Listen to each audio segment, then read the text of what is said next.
Hello मित्रों, नमो नारायण। आपका हमारे यूट्यूब चैनल श्री नारायण मत पे स्वागत है। मित्रों, जैसा कि हम लोग टेस्ट नंबर 88 अब देखने जा रहे हैं। टेस्ट नंबर 87 के वीडियो पढ़ चुके हैं। टेस्ट नंबर 88 का पहला क्वेश्चन है मित्रों, लेट पहला दिया हुआ है एक फंक्शन, देखिए ध्यान से। लेट ए बराबर दिया हुआ है, पूरा आप पढ़िए और हम आंसर दे रहे हैं आपका। तो मित्रों आप देखिए, क्वेश्चन पढ़ने के बाद आप समझ गए होंगे इसने पूछ क्या रखा है। ए इंटरसेक्शन बी पूछ रखा है। क्या पूछ रखा है? A intersection B. तो ए इंटरसेक्शन बी का मतलब क्या होगा? ए इंटरसेक्शन बी का मतलब मित्रों होगा y बराबर ई की 2x का पहले हम ग्राफ खींचते हैं, तो इसका ग्राफ मित्रों ये हो जाएगा कुछ, ठीक। और इसके बाद देखिए ध्यान से, हम इसके बाद क्या खींचते हैं? y बराबर -2x यहाँ पर आपको दिया हुआ है। जब इसका ग्राफ यहाँ खींचेंगे मित्रों, यहाँ से जाएगा, ठीक। तो मित्रों कहाँ काट रहा है? सिर्फ एक पॉइंट पर और एक पर। कहाँ? x बराबर जब 0 होगा तो e की पावर 0 1 हो जाएगा। तो इसका मतलब क्या होगा? दोनों का इंटरसेक्शन कहाँ मिल रहा है? 1 मिल रहा है ना। तो अगर दोनों का इंटरसेक्शन 1 मिल रहा है, इसका मतलब क्या हो मित्रों? सिंगलटन सेट होने वाला है। तो ऑप्शन नंबर हमारा बी सही है। नेक्स्ट सवाल चलते हैं मित्रों। नेक्स्ट सवाल आप पढ़िए और पॉज कीजिए और इसके बाद आंसर दीजिए, ठीक मित्रों। चलते हैं। अब इसने क्या पूछ रहा है? पी ए पूछ रखा है मित्रों। तो पावर सेट ऑफ ए पूछ रखा है, तो हम जानते हैं 2 की पावर n होता है। और फिर से इसका होगा तो इसका भी 2 की पावर n हो जाएगा। पहले हम लेकिन इसका कर लेते हैं। तो पी ए कितना आएगा मित्रों? 2 की पावर 3 मतलब 8 आएगा। और फिर इसके बाद अब इसका भी पी ए निकालना है, तो इसका फिर 2 की पावर 8 कर दीजिए, कितना हो जाएगा? 256, जो कि ऑप्शन नंबर बी करेक्ट है, ठीक। पावर सेट मित्रों आप जानते होंगे कैसे फैलाया जाता है। जैसे इसी का पावर सेट लिखना है तो 5 1 3 5 1 3 3 5 5 1 और 1 3 5, ठीक मित्रों। 3 3 6 2 8 8 आया है, देखिए इसका मतलब सही है। नेक्स्ट चलते हैं हम लोग। नेक्स्ट सवाल मित्रों पढ़िए और आंसर दीजिए, वॉच कीजिए। तो चलिए चलते हैं। इसने क्या पूछ रखा है? ए सिमेट्रिक डिफरेंस बी। मित्रों ए सिमेट्रिक डिफरेंस बी मतलब क्या होता है? मान लीजिए ए ये है, फिर इसके बाद बी ये है, और जब इसका सिमेट्रिक डिफरेंस लिया जाता है तो ये वाला पोर्शन हमें चाहिए होता है। तो ए सिमेट्रिक डिफरेंस बी बराबर क्या होता है? A union B minus A intersection B होता है। तो चलिए स्टार्ट करते हैं। कुछ करना नहीं है, तो हमको इसका इंटरसेक्शन गायब कर देना है सिर्फ। तो पहला दिया है क्या? X square minus 16। तो एक्स स्क्वायर माइनस 16 बराबर 0 करेंगे तो एक्स का मान कितना आएगा? +-4 आएगा। इसमें आइए, एक्स की पावर 4 माइनस 256 बराबर 0। इसको एक्स स्क्वायर का स्क्वायर माइनस 16 का स्क्वायर लिख देंगे मित्रों। अब इसको फिर से वही फॉर्मेट में फैलाते हैं मित्रों। इसका तो जान ही रहे क्या आने वाला है, +-4। इसका माइनस में हो जाएगा तो आएगा +-4i। हमने कहा इसका डिफरेंस गायब करना है, दोनों में जो हो कॉमन वही गायब कर दीजिए। तो गायब करेंगे तो बचेगा कितना? 4 +-4i। अब +-4i आप देख रहे हैं कि ऑप्शन नंबर ए में सही होने वाला है। तो हमारा पहला ऑप्शन सही हुआ। मित्रों समय का अभाव होता है, इसलिए आपसे निवेदन है कि आप पहले पॉज कीजिए, क्वेश्चन देखिए, फिर लगाइए, फिर हमें देखिए। तो पॉज कीजिए, चलिए चलते हैं। तो मित्रों इसने पूछ रखा है ए यूनियन बी का कॉम्प्लीमेंट। इसका मतलब क्या हुआ मित्रों? कॉम्प्लीमेंट जब भी पूछा जाता है, इसका मतलब क्या है? Total number of universal set minus number of A union B. तो इसको मित्रों फैला देते हैं, और इसको जब फैलाएंगे ब्रैकेट में कीजिए n A plus n B minus A intersection B. इसका मान कितना है मित्रों? 20 दे रखा है, माइनस इसका मान दिया है 12, इसका मान 9, इसका मान 4, 12 9 21, 21 में से 4 के 17 में से 20 3, जो कि ऑप्शन नंबर आपको डी दिख रहा होगा। नेक्स्ट सवाल पे चलते हैं हम लोग। नेक्स्ट सवाल आपको दिख रहा होगा, ठीक है, पॉज कीजिए, चलिए चलते हैं। तो मित्रों अब इस सवाल में देखिए इसने क्या रखा है? A if the number of element of set A and B are m n respectively then the relation A और बी। अगर ए और बी का रिलेशन है, मान लीजिए मित्रों सी आ रहा है, तो इसमें मान लीजिए m एलिमेंट है, इसमें n एलिमेंट है, तो इसमें टोटल रिलेशन कितना बनेगा 2 की पावर m बनता है, जो कि ऑप्शन नंबर हमारा बी सही है। मित्रों कभी कभी सवाल बजाता है R2R देता है, R क्रॉस R2R, इसमें n रहता है, इसमें n रहता है, तो टोटल रिलेशन पूछता है 2 की पावर n स्क्वायर होता है। तो कहता भी है कि मान लीजिए एक रिलेशन में 2 एलिमेंट दे रखा है, r का मान 2 दे देता है, तो फिर पूछता है तो 2 की पावर 2 दूना 4 और 16। बहुत इंपॉर्टेंट सवाल बनता है मित्रों। नेक्स्ट सवाल पर चलते हैं। मित्रों नेक्स्ट सवाल पढ़िए, ठीक है, पॉज कीजिए। अब देखिए आंसर हम लगाते हैं। तो मित्रों इस सवाल में कुछ नहीं कहा है, उसने एक रिलेशन दे रखा है और सेट जेड में, और आपसे ए पूछ रखा है और कह रहा कौन सा गलत है। तो मित्रों आपको कौन सा गलत बताना है। तो चलिए, तो मित्रों इसको पहले हम लोग बना देते हैं, ठीक है। तो ध्यान से देखिए, एक सर्किल है जिसका सेंटर 0 0 है और रेडियस 3 है। तो यहाँ पर 3 का मान 0 होगा, यहाँ पर -3 का मान 0 होगा, यहाँ 0 का मान 3 होगा और यहाँ पर 0 का मान -3 होगा। मित्रों अगर बात करें रेंज की, रेंज हमें y एक्सिस पे मिलता है, तो रेंज अगर हम बात करें तो पूरा आप देखिए 3 - 3 ये भी सही है, वेरी गुड है।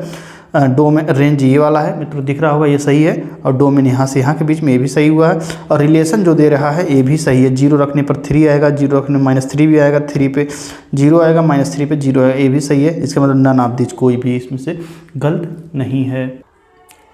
मित्रों 7वां नंबर क्वेश्चन देखिए, रेंज पूछा हुआ है, कैसे लगाना है। रेंज के लिए हम जानते हैं, कुछ नहीं करते हैं, इसको y मान लेते हैं, x - 2/2 - x गुणा कराएंगे 2y माइनस, तो 2y - yx बराबर x - 2। अब हम क्या करेंगे, x को एक तरफ कर लेते हैं, चलिए करते हैं 2y - 2/x, जब एक तरफ करेंगे तो 1 + y बराबर x हो जाएगा। अब ये क्या हो गया, f इनवर्स x हो गया, यही तो है मित्रों, f इनवर्स x हो गया ना, तो f इनवर्स y हो गया, यही इसका आपका रेंज हो गया। मित्रों ध्यान से देखिए, ये तो सब पे सेटिस्फाई कर रहा है, लेकिन एक पे ये इन्फिनिटी वैल्यू दे रहा है जिसपे सेटिस्फाई नहीं कर रहा है, तो एक पे इसका इमेज नहीं मिलने वाला है, तो इसका मतलब एक निकाल दीजिए। और एक क्या, y बराबर -1 निकालना है, तो मित्रों -1 डी पे निकलेगा, जो कि ऑप्शन नंबर डी सही है। नेक्स्ट सवाल देखते हैं, आपका डोमेन पूछ रखा है। तो इसमें मित्रों जब ऐसा सवाल हो तो कुछ करना नहीं होता है, इतने को पकड़िए, >0 कीजिए। जब इतना >0 होगा इसको छोड़ दीजिए। अब फिर इसको पावर इस पर चढ़ाइए तो 3 की पावर 0 हो जाएगा, और कितना आएगा 1 आएगा, कितना आएगा 1 आएगा। फिर अब ये बच रहा है, अब ये >4 की पावर 1 हो जाएगा, >4, और 4 से ग्रेटर क्या होगा, 4 to ∞ होगा। सिर्फ शॉर्टकट टेक्निक है। नेक्स्ट सवाल पे चलते हैं मित्रों। ये दे रखा है f(x) बराबर इतना, और इस सवाल को पढ़िए आप पहले, तो अब देख लिए हैं। अब चलते हैं हम लोग। मित्रों ध्यान से देखिए, ये कोई फंक्शन नहीं है, ये क्या, ये फंक्शन और ये फंक्शन। इसने कहा which is the following is the zero function, तो इसने जीरो फंक्शन के लिए बात किया है। तो जीरो फंक्शन के लिए मित्रों हम लोग क्या कंपोजिशन फंक्शन का इस्तेमाल करेंगे, कैसे देखिए। तो मित्रों अब इसको देखिए, ये क्या है, फ्रैक्शनल पार्ट ऑफ x है मित्रों, और ये है ग्रेटेस्ट इंटीजर x। मित्रों फ्रैक्शनल पार्ट ऑफ x क्या होता है, इसका ग्राफ आप जानते होंगे, कुछ इस तरीके से होता है। इसकी वैल्यू किसके किसके बीच में होती है, <1 > 0 होता है, x <1 > 0 होता है मित्रों।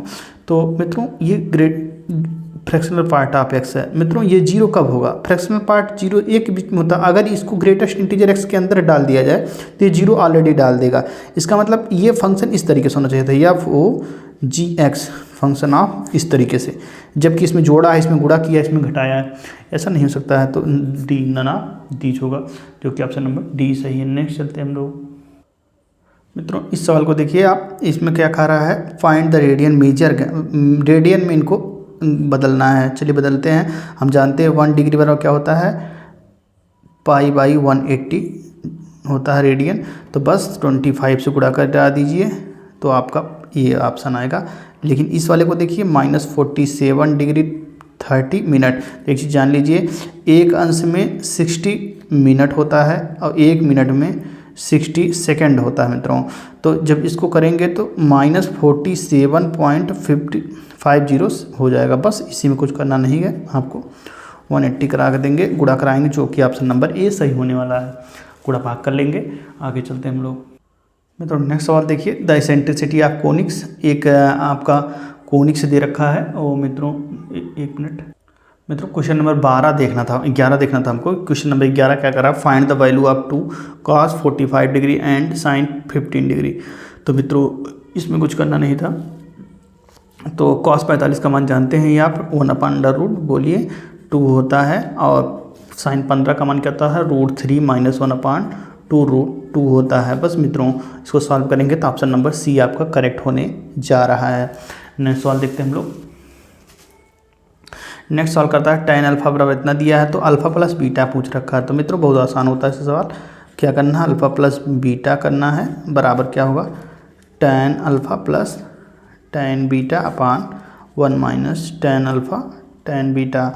बस tan अल्फा का मान रखना है यहाँ पर m/m+1 प्लस 1/2m+1। इसके बाद कुछ करना नहीं है, बस आप गुणा भाग करेंगे तो आपको कुछ चीज़ें दिख जाएंगी, और जो कि जब करेंगे इनको कटेगा तो 1 आ जाएगा मित्रों। और फिर इसके बाद हम जानते हैं 1 का मान क्या होता है tan π/4 का मान होता है, जो कि ऑप्शन नंबर डी सही है। ठीक, कर ले जाएंगे गुणा भाग।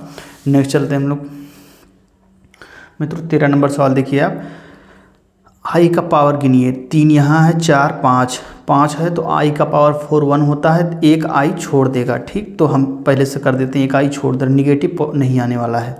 अब यहाँ देखिए निगेटिव यहाँ से आएगा, क्यूब है, और यहाँ से निगेटिव पॉजिटिव होगा, इसका मतलब हमारी वैल्यू पॉजिटिव आने वाली है। आई की वैल्यू क्या आने वाली है पॉजिटिव, वेरी गुड। 2 है इंटू 2 और 1/8 की पावर 3, 8 × 64 512, तो 256 होगा, तो ये 0 पॉइंट ये होगा। ठीक, ऑप्शन नंबर ये होगा। नेक्स्ट सवाल पर चलते हैं मित्रों, द नंबर ऑफ सोल्यूशंस ये दे रखा है। इस सवाल में थोड़ा मित्रों हमें लगता है कि सवाल कुछ मिस्टेक है, इस सवाल को हम आपको बाद में बता देंगे। मित्रों इस सवाल को लगा भी दे सकते हैं, लगा ही देते हैं, कुछ है नहीं, हम बशर्ते थोड़ा हमें डाउट है इस सवाल को लेकर के, यहाँ जेड है कि एक्स है, चलिए ठीक है एक्स ही मान के लगा देते हैं हम लोग। तो मॉड x², तो x² कर देते हैं 7, और जेड का मान x प्लस आई वाई कर देते हैं बराबर 0, तो x² प्लस 7x प्लस आई बराबर 0। तो मित्रों कुछ करना नहीं है। अब अगर हम बात करें इसको 0 आई लिख सकते हैं, इससे इसका कंपेयर करेंगे तो x² प्लस 7 x बराबर 0, तो इसके 2 सोल्यूशन आएंगे, x बराबर 0 आएगा और -7 आएगा। ठीक मित्रों, तो 2 सोल्यूशन बी आ रहा है ऑप्शन। अब बात यहाँ पर है जेड है क्या है, अगर हमें लगता है यहाँ पर जेड होगा तो x² प्लस y² आएगा, तब फिर लगेगा। ठीक, नेक्स्ट सवाल चलते हैं हम लोग। मित्रों क्या कह रहा है, if alpha beta are the roots of equation, इसके इक्वेशन है, तो इसका मतलब क्या हुआ अल्फ़ा प्लस बीटा बराबर -b/a होगा, अल्फ़ा इंटू बीटा बराबर c/a होगा। मित्रों ये चीज़ हम जान गए हैं। अब इसमें आते हैं, तो वैल्यू इतने का पूछ रहा है, तो हम गुणा भाग करा लेते हैं, आसान चीज़ है। a² अल्फ़ा बीटा, बहुत अच्छा, ab alpha plus ab beta plus b²। मित्रों ऊपर देखिए ए कॉमन लेंगे आप, तो alpha plus beta plus 2b अपान a² alpha beta plus ab common लेंगे तो alpha plus beta plus b²। मित्रों कुछ करना नहीं, इसको मान जैसे ही आप रखेंगे इसमें सब कट पिट के सी वाला ऑप्शन आएगा, जो कि हमारा सी ऑप्शन सही होगा। नेक्स्ट सवाल पे चलते हैं मित्रों, कह रहा है find the number of permutation of the letters of the word Allahabad. मित्रों इलाहाबाद का नाम प्रयागराज हो गया है, लेकिन कोई बात नहीं है। तो इलाहाबाद को मित्रों ध्यान से देखिए, 3 3 6 3 9, टोटल कितने वर्ड है 9। मित्रों कितने, तो उसमें टोटल परम्यूटेशन पूछा, कोई बात नहीं, 9 फैक्टोरियल अपान। मित्रों टोटल यल कितनी बार है 1 2 बार यल है, ए कितनी बार है 1 2 3 4 बार ए है, और मित्रों कोई इसमें रिपीटेड वर्ड नहीं है। तो बस इसको सॉल्व कीजिए, 9 8 7 6 5 4 मत लिखिए, क्योंकि 4 नीचे से कट जाएगा, 2 हो जाएगा और 4 हो जाएगा। तो मित्रों इसका जब गुणा भाग कराएंगे तो ऑप्शन नंबर सी सही होगा, 7560। नेक्स्ट सवाल पे चलते हैं हम लोग 17 नंबर पे। 17 नंबर क्या कहता है मित्रों, ध्यान से देखिए, all the letters of word emicode are arrange in the different possible way, number of such. तो इसको पढ़िए और पॉज कीजिए, लगाइए।